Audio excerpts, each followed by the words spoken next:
Welcome to Bruce's Kitchen. This is a more ambitious dish here than most people want to try, but this is something that's absolutely spectacular.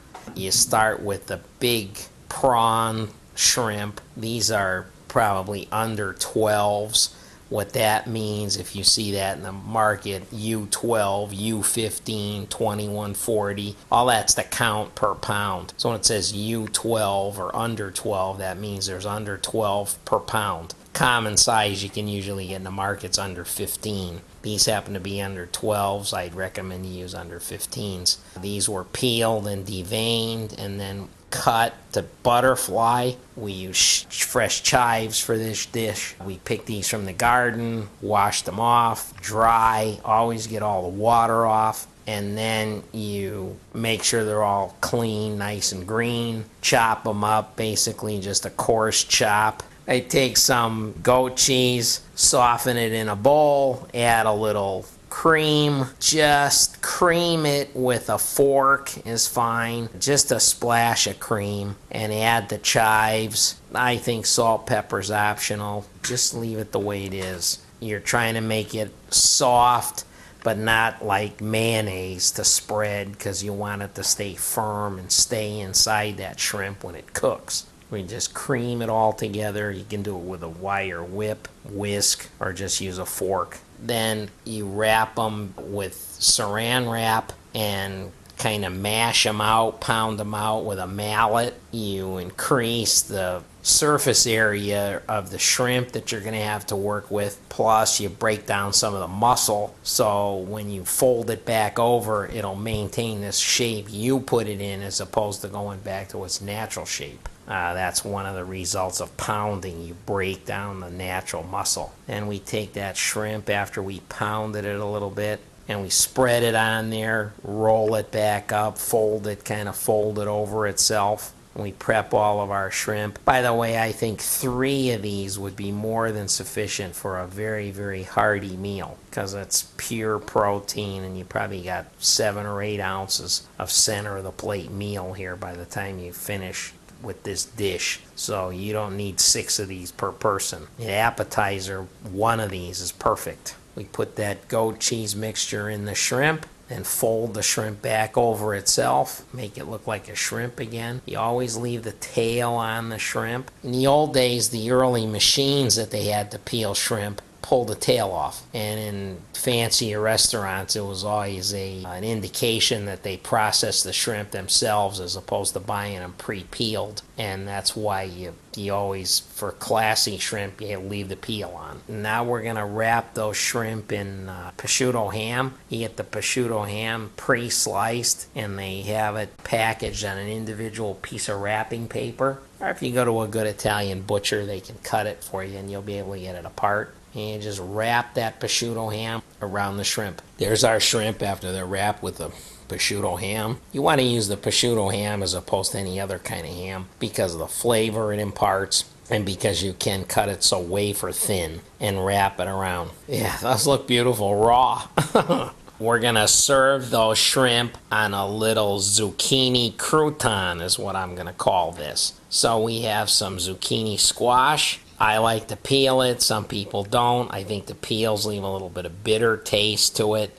So for me, I prefer to peel it. And then I'm going to cut them julienne style, rather thick, coarse, because I don't want this squash to just be mush. I want it to have some body so it does serve as a crouton. My shrimp is going to sit on top of this. I season it with salt and pepper. You can dredge it with a little flour where you just dust it with flour, or just the spice, and it's going to go into a raw egg batter, just raw egg, beaten with a fork, no milk, no cream, no water, no nothing.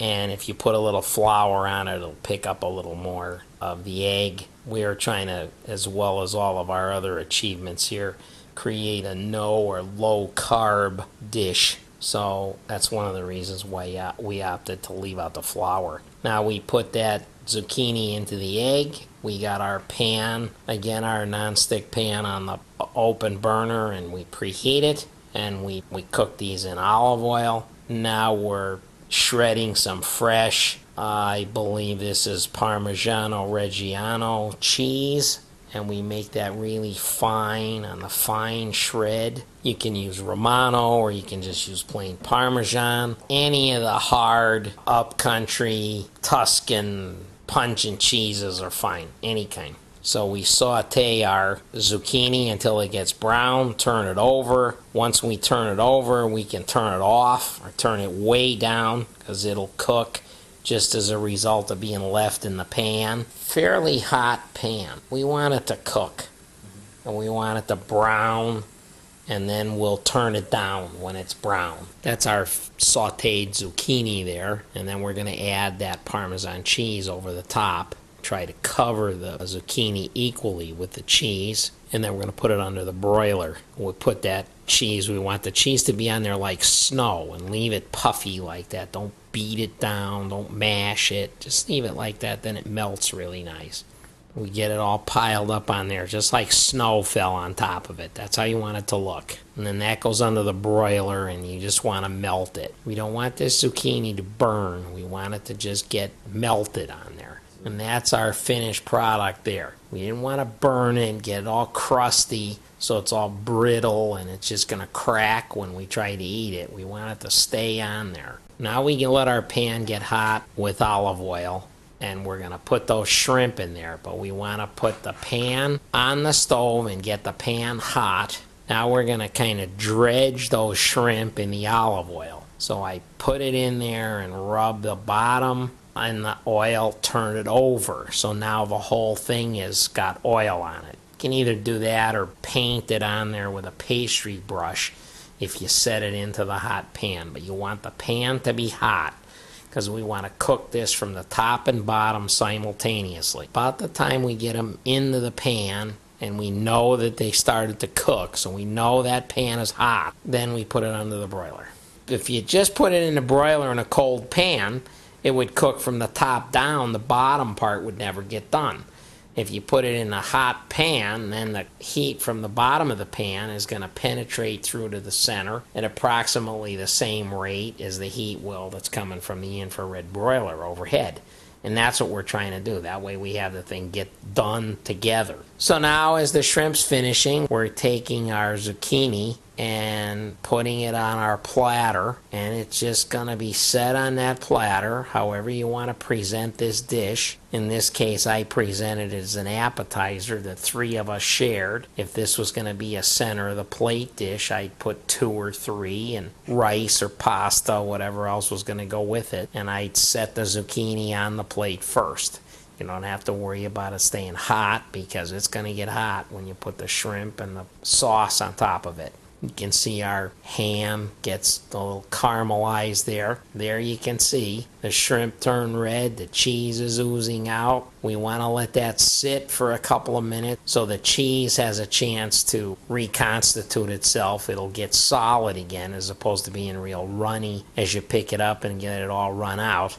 As I recall, this pan was clean when we took that out of there, and all that little juice from the ham kind of gets picked up on there. And we set the shrimp on our zucchini slices all the way around our plate. Try to keep the plate clean. We put our fresh basil on there, and now we're going to put our tomato sauce. This is our spicy tomato sauce that we made from our first recipe. Just a spoon across the shrimp, so it looks like a sauce that was added. We wanted it to be a sauce to go across the top of it. This is a center of the plate meal that has a lot of versatility, and the flavor in this is spectacular. And now we put some of our shredded Romano cheese or Parmigiano Reggiano cheese over the top of the dish, our sprig of fresh basil, and there we are.